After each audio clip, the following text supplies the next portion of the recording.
Welcome back to Nick Lenz's Comic Corner Classic, Lesson Known Classics. This is episode number 2043 and Doubleshot number 1937. I have two X-Men trades, and this is of the recent stuff. The first book is the last book by Jonathan Hickman, the last known series did for X-Men. And it's pretty much in a way his epic conclusion to his run on the X-Men, which wasn't very long, was like 3 years, and that was it. Because mostly put, here's what X consisted of: House of X, Powers of X, his 21 issue run for X-Men Volume 5, some issues of the Mutants, and some one shots for Extra Swords, and this miniseries. And that's it. That's literally all the guy did in 3 years. Because we have here Inferno. Yes. This, of course, is the second volume of Inferno. You're thinking, wait, second volume. When was the first time published? As a tie-in for Secret Wars.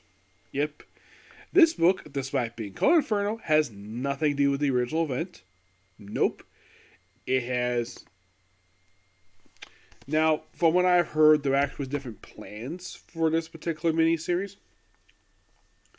Mostly put, the first issue of this miniseries brings back Destiny, who was last seen back in Narosha. That was released back in 2010. Yes, first time in a decade she's come back. And the thing is, this whole miniseries, this is something Hickman had been building up toward since pretty much the start of his run. So yeah, this is basically his payoff for, where it's revealed that to the rest of the X-Men there, that the Moira Taggart's alive, despite the fact that they killed her back in like the early 2000s. Yeah, and the whole thing of her being a mutant. Yeah, by the way, that was Hickman's idea, not Chris Claremont. Despite Chris Claremont did technically create Moira Taggart, he had nothing to do with Moira Taggart being out as a mutant, like her being revealed as a mutant. That was something Hickman came up with himself. I'm not sure exactly why he did it for, but he did. And basically, like, we have some new captains. Kanan, who, my friend Crimson, he really wants a continuation of the Fallen Angel series that was about to cancel the 6 issues. I didn't think it was that interesting per se from my perspective. I think it was one of the more weaker books, basically, of the X-Men line. I was kind of surprised the book didn't last very long. I mean, it was basically it's the second volume of Fallen Angels. It has nothing to do with the original book. Now, in the case of this book in particular, like, basically, the first issue, like, a side effect, the big thing about this book is that Destiny's back. And the whole thing of the reason why precogs are not allowed on Krakatoa is because of Moira Taggart. And the fact that Charles Xavier and Magneto kept it a secret from the entire group. And, of course, they have the whole thing of, like, they die and they get resurrected. These pods, where Crimson first yeah, kind of plant people. Despite the fact they're just but you can think of them as clones, per se. He thinks of them, when he sees them come out of the pods, he calls them plant people. And he has proclaimed for the last 3 years that we have not seen the X-Men. We've seen basically just plant people walking around, and the real X have been dead for years. And I disagree with that, because basically these characters, now some of whom are basically written complete. Now he also described Storm as leader of a cult. That's not true. She's the regent of Mars. Yeah, I disagree with them a lot of stuff because I do read this stuff, so I know what I'm talking about. And given despite this book is this thick, it's only 4 issues. Yeah, it's surprisingly only 4 issues. And the whole thing is like the whole secrets, and then we have die and come back. Moira McTaggart gets infected with a drug that basically depowers her, makes her human. Yes, makes her human. And there's also a rumor going around that she was turned into a robot, where she also she decided to kill and skin Mary Jane Watson to wear her skin to the Hellfire Gala. Not really sure why in the world that Some writer the X-Men had a good idea to kill off Mary Jane Watson, but somebody thought it was a good idea to do. Now, does this miniseries lead somewhere? Yes, it does. It does lead to a brand new X-Men ongoing series known as War X-Men. So I'll review in my next Summit Corner. And aside from the fact that's revealed here, and of course we had the new captains for the Captains of Krakatoa, which they had the bishops of the group and Kanan. Aside from that, you don't have really a lot happening here. But I think also that Destiny is also added as part of the Krakatoa Council. She's added part of the Quiet Council. Yeah. And here's the thing. Despite the fact that Destiny was told not to be revived, Mystique revived her anyways. Yeah, she basically revived somebody she really wanted brought back. She wanted Destiny back so badly. Here she is. Because they kept saying no, or at least they didn't say no. They just basically didn't want to do it because she's a precog. And precogs are banned. Now, of course, my also basically had the question for the X Factor, why in the world not investigating what happened with the precogs? Answer, do not know. Because the X Factor series was canceled after only 10 issues. Yes, the Leah Williams book. I liked that book. I thought the book was really good. Interesting idea. Investigating the various deaths of these characters, which I thought was a really good concept. Instead, they investigated one death, the whole series after the first issue, and that was the death of Banshee. That's what we're doing a lot of the time, and the book also was tied into at least one known crossover, actually two. It was tied into X of Swords and Hellfire Gala, which that book led to the trial of Magneto and this miniseries here. Now, the whole thing with this is like, we possibly have Krakatoa burned to the ground. That does not happen here. Aside from the fact this is the end of John Hickman's time on the X-Men books, the status quo does not change. It's just that Hickman leaves. That's basically you get for this miniseries. It's not terrible per se. I think it's a pretty decent conclusion to his run for X-Men. That lasted for a little over 3 years. And here's the strange thing, though. Issue 4 was delayed. Yeah, it was. And you're thinking, really? It was delayed? Yes. As for why it was delayed, I'm not really sure. I believe it was delayed because I think, all the issues were mostly released on time. Let's see. Okay. Issue 3 was delayed. Yes, because the first issue came out in September of 2021. This was actually just a year ago. Second issue came out the following month, and for some reason, issue 3 was delayed by a month, by a little over a month. And then, the last issue was released in issue 4. And you might have been thinking, do we have any deaths in this miniseries? No. Nobody dies. Aside from the fact Morbid Tiger's exiled from Krakatoa. Yeah.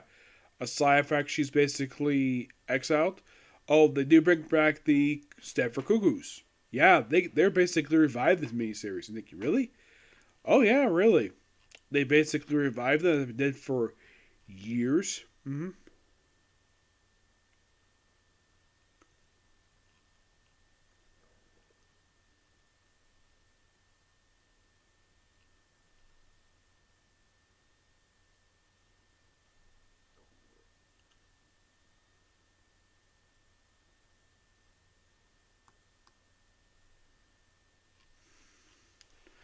Yeah, and in case you're curious, though, did Moore McTaggart made an actual appearance after this miniseries concluded?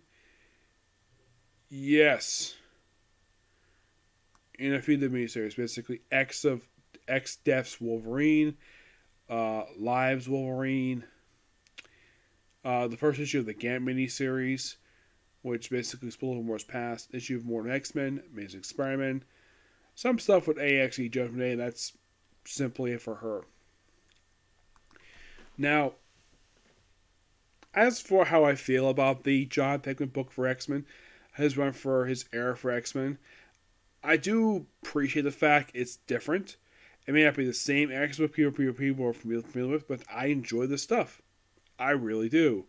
I may disagree with some of the ideas. Now, when his run first started, I heard rumors of a reboot of the X-Men where like they were going to ignore all the previous stuff established. No, everything is still pretty much there. Yeah, that was the rumor I heard when this run first started, and now the run is officially all wrapped up. As for what Hickman's plans were originally for this miniseries, I did hear he did have original plans, but they were changed due to Marvel editorial. And I did hear a rumor that Tina Howard forced him off the X-Men books. I do not know if that's true or not. Sadly, Hickman would do a couple one-shots afterwards, after this miniseries wrapped up. And that's basically it for Marvel. He basically did an issue of Amazing Star 1000, and he did Amazing Fantasy 1000, and he also did the first issue of a story for Moon Knight, Black, White, and Blood. And that's simply been it for him. I think the miniseries is okay. It does lead into Immortal X-Men, which, like I said, discuss the next comic corner. Next up, we have the second and final trade for S.W.O.R.D by Al Ewing. Yes, I say final because basically this book ended after only 11 issues. This book basically was, the remaining issues, series 11 of S.W.O.R.D Volume 2, along with Cable Reloaded. Now, Cable Reloaded was the first, now, I believe when this one-shot came out, this was just after the Cable ongoing series had just ended. Yes, I believe so. So, mostly, but basically, this mostly focuses on a lot of space stuff. Like there's stuff with Hulkling, the fact that his consort is on vacation, doing the other stuff. There's also stuff here with Doctor Doom. The last few issues of this series are basically parts of a crossover with Guardians of the Galaxy of all things, called Last Annihilation. This is basically we get to see the S.W.O.R.D side of the thing. Last Annihilation is simply S.W.O.R.D and Guardians of the Galaxy dealing with Dormammu. Yes, dealing with Dormammu, which I thought was a really good story. Sadly, both books would abruptly end. This book has 11 issues, Guardians of the Galaxy under 18 issues.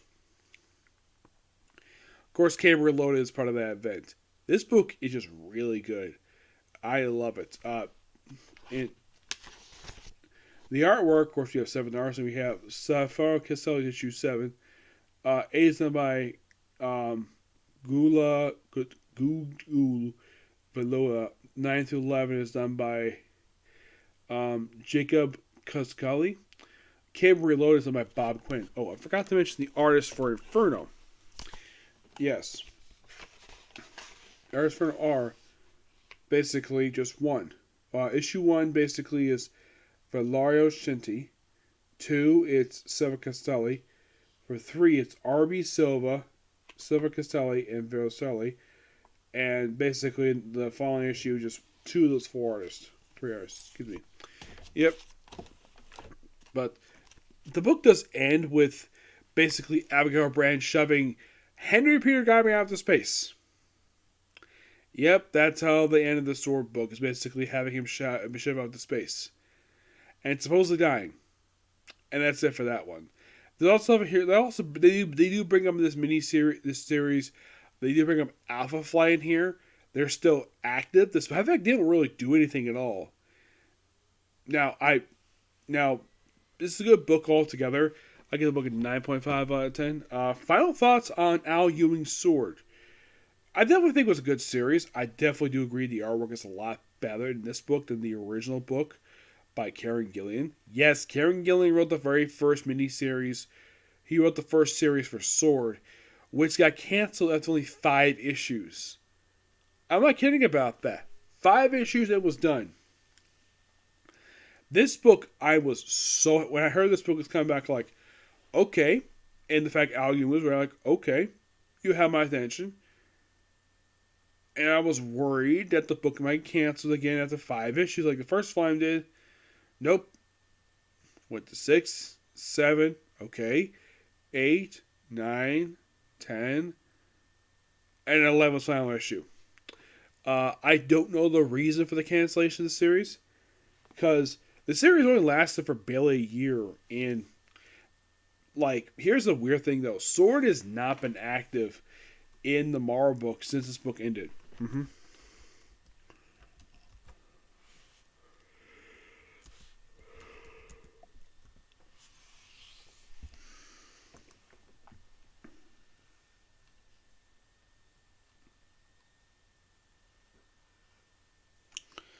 Yeah, that's the thing with S.W.O.R.D.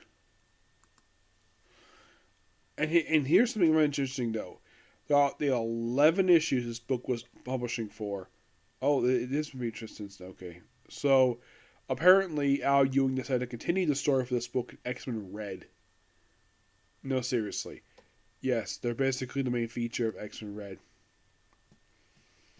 Mm-hmm.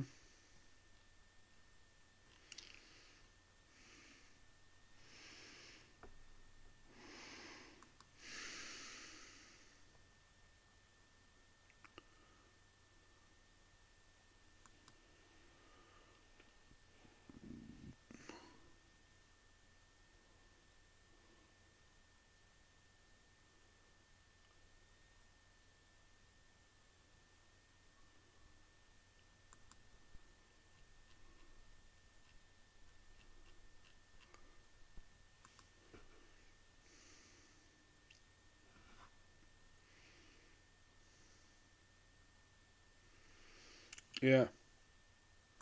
Now I just say these two books, both really good. I can't wait to review X-Men Red, which that's gonna be interesting to say at least because that's you can kind of think of it as a continuation of this book because it's the same cast. Yep. Excuse me. Now, in case you're curious, though, is Henry Garrick dead?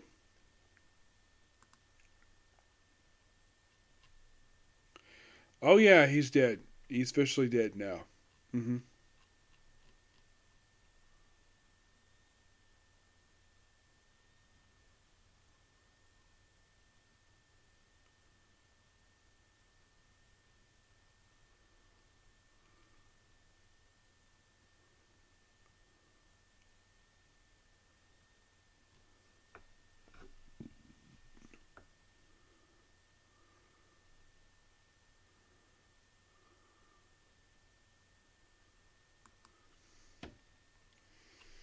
As for the Alpha Flight, well, it's weird though. Like, final issue is like, okay, we kill off Henry Garrick because, well, it's a loose end from their book.